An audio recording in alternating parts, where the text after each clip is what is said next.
Now, I have read your book as an expanding map of ideas, interconnected despite distances and spreading like viruses and building yearnings for new horizons. What prompted you to travel beyond the known? Yeah, this is an idea that was forming in my mind, I think, my whole life. And I was thinking about the things that make humans us, right, different from other animals. And one of the things is speech, and obviously we have much larger brains. But one of the main things is technology. And I thought about, where does this technology come from, and how does technology come about? Because when I was younger, people would ask me what I wanted to do, and I would always just say, well, I was really interested in Star Trek, so I always just say I want to invent warp drives so we can travel to other stars, right?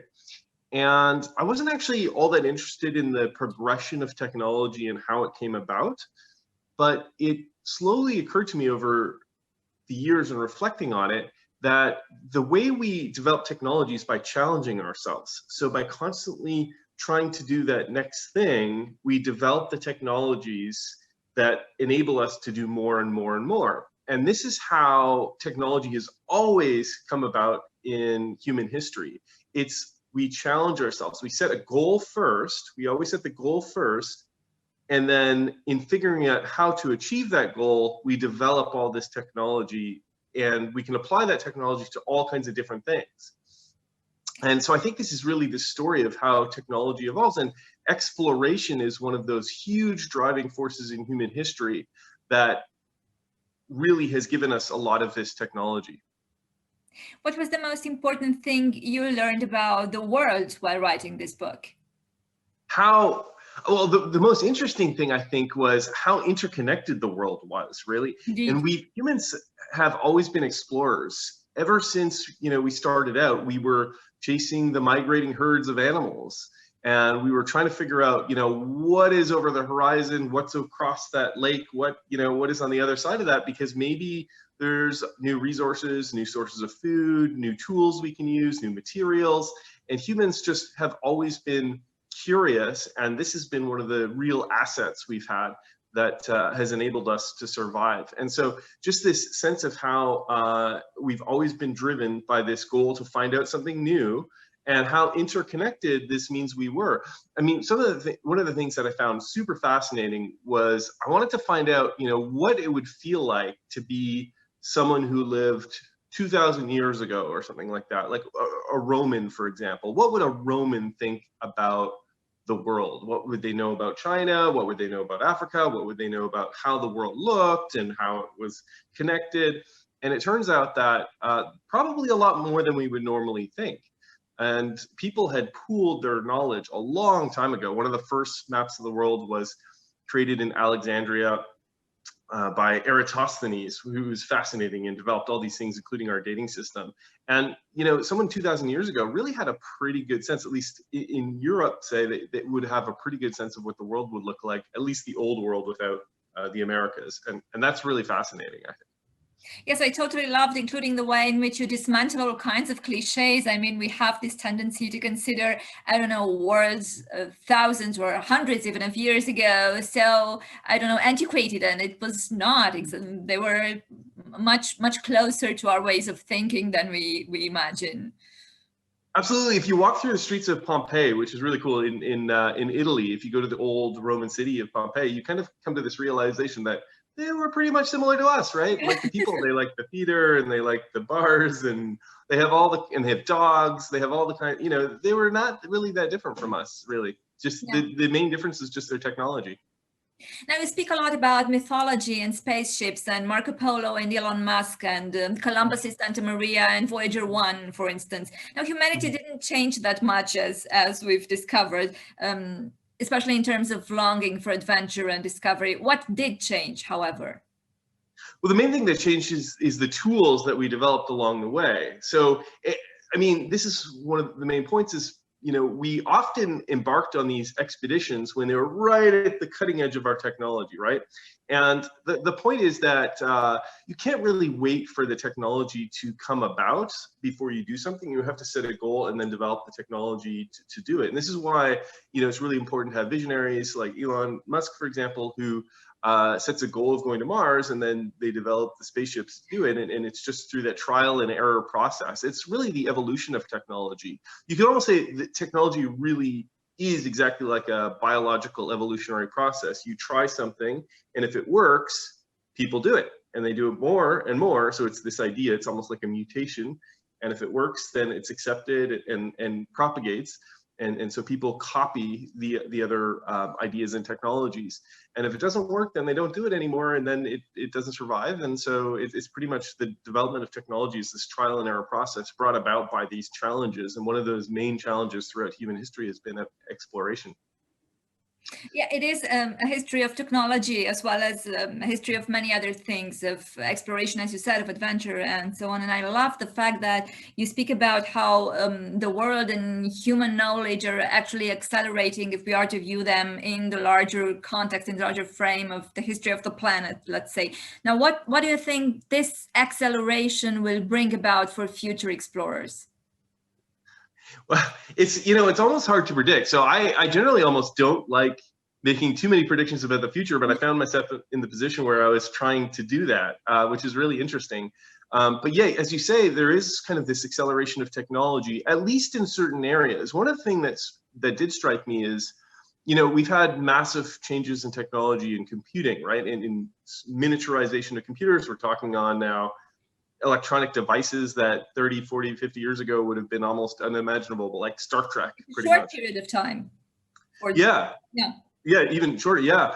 But certain areas, we went to the moon 50 years ago and haven't gone back since, so certain areas we haven't really had that much progression. And I think it's because we're not challenging ourselves enough in those areas, right? And so it's all a matter of where you challenge yourself.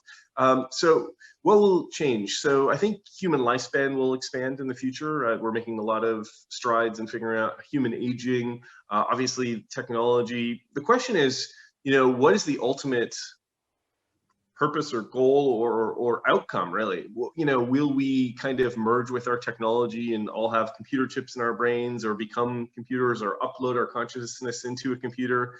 And I don't know. That's a really interesting question. And maybe that's true, but I think ultimately, if you just look at even the technologies we know are possible, humans will be able to leave our planet and travel to other planets and eventually other solar systems. And I think that's virtually inevitable, because someone will want to do that along the way. And it's pretty much the same thing of the inevitability of human expansion. When you look at our drive for exploration throughout the past, in the future, there will be this inevitability of expansion into space if we survive long enough to carry that out. So we'll reach the stars eventually, not only in poetry. Now, you mentioned challenge. What was the most challenging aspect of writing this book on a personal level?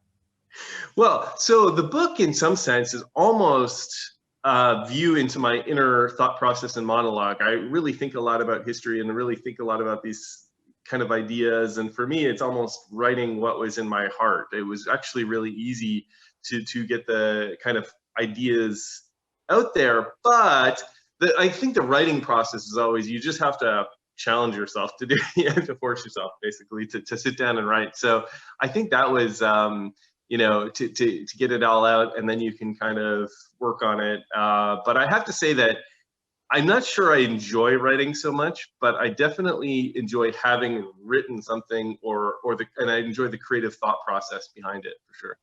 Now, as a reader, apart from my interviewer identity right now, I must say I totally enjoyed it. It has rhythm, it is fascinating, it has humor, it's very readable. I used to read fragments aloud to my entire family, and they were all pretty jealous of me because I got the copy first. So now I'm going to read it. Yeah. And now, in which of your identities do you feel most comfortable? Historian of exploration, space engineer, traveler? What would it be? I have to say, I actually kind of like to do a little bit of everything. So I don't like to put so much labels, because I really am just a curious explorer of technology and humanity and everything. So, I mean, I just really like to learn as much as I can. And I think in some sense, for me, I think that is the meaning of life. I mean, people are always kind of trying to ascribe meaning or purpose to life. And for me, I think it's just about curiosity and learning things, and that really makes life enjoyable. Is learning is one of the most enjoyable things we can do. And I think even for everyone, that's true at a certain age, at least, right? When you're young, a child exploring the world, you're trying to take in as much information, and you are delighted by learning something new. And I just wish we could all keep that throughout our lives, because that's something that I think we should treasure. It's really, and I think it really brings a lot of joy. And yeah.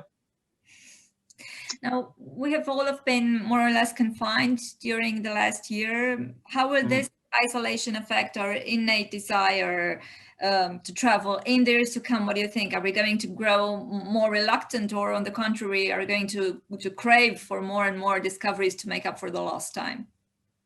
Well, I think you can still participate in some way. I think people have kind of shifted their behavior a little bit, but maybe they've gone more to reading or to online discussion. It's funny because during the pandemic, I've actually been, I think, more social, but just kind of in an online sense. I've reconnected with old friends through our technologies.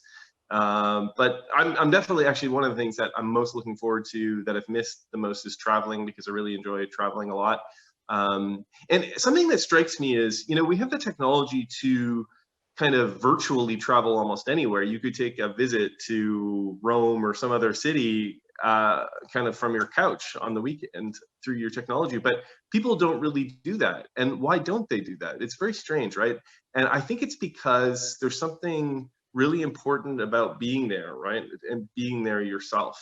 And so I think people will continue to do that. They will continue to travel and explore in person, even though we have the technologies to kind of virtually participate. And that's very important and is good, but I think it's a supplement to actually doing things yourself. You are also an MIT credentialed scientist, a podcast host. Now, how do you balance all of these personas so as to keep your spirit of adventure and exploration both far from the madding world and yet always pushing its boundaries? Well, I think the common theme is curiosity and learning new things. And so I always want to keep learning, and that's something that really motivates me. So yeah, I think that's the driving force that connects everything I do. I'm glad you speak about curiosity and learning, because my next question would have been, how do you explain to a child our 10,000 years of history of exploration? Well, I think it's an innate human drive to learn more about our surroundings. And it comes, I think, really from our evolutionary history.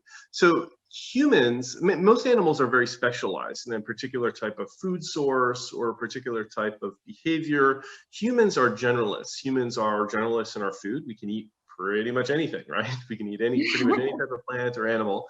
And we don't have sharp teeth or claws or any kind of natural defenses. So we're kind of just naked apes, right? And we have to defend ourselves, and we have to find our own food. And so that means we have a large brain and the ability to produce tools. And that is basically technology. So it's just kind of a matter of our evolution that we've developed this curiosity. And people say that we're specialists in being generalists. So humans, yeah. Do you have a personal hero in terms of traveling? In terms of traveling, well, one of the ones that I thought was most interesting that I didn't know about at all was Pythias the Greek. And he's from more than 2,000 years ago. And he basically just set out on foot to walk across Europe and map it out and learn as much as possible and visit. And a lot of the things we know about actually come from his writings originally, about tides and the phases of the moon and the scientific method, really. And our words for the Arctic and our descriptions of the Arctic and the glaciers and icebergs and ice sheets and all those kinds of things. So yeah, I mean, I think that that's someone who I think we should model ourselves after, setting out into the world to find out what's there in a peaceful way and interact with people. In a peaceful way, indeed. Where has your book taken you in terms of your personal voyage? It's introduced me to a lot of people. Yeah, no, I mean, it has let me meet a lot of new people who I can interact with and open some opportunities. So it's a really good way to kind of, you put something out there into the world and people contact you just like this today. And so that is a really interesting experience. And my last question, why do you think we constantly need to prove to ourselves that we are not alone in the universe? Well, this is, I think, the most interesting question we could possibly ask is, are there other beings like us out in the universe? And it's a question of connection. And I think for humans, connection is one of the most important things for psychological well-being. Connection with your family, connection with your community, connection with the world, and then as a whole, as a planet, potentially connection with people, others out there like us, and have they shared our experiences. And it's just kind of like watching a movie or something. You connect with the characters and you learn things about yourself by looking at others, and you take a sense of comfort from watching others and from experiencing the experiences of others. Now, that has been a great interview. Thank you so much. It was really great meeting you, and I'm so looking forward to meeting you again tomorrow, to talking to you. We won't keep you long, so I think you have the Zoom link already. I think it was in the same mail. Yeah, so Perfect. Perfect. Thank you so much. It was great. Great. Thank you so much. Yeah. Thank you. Goodbye. Bye. Bye.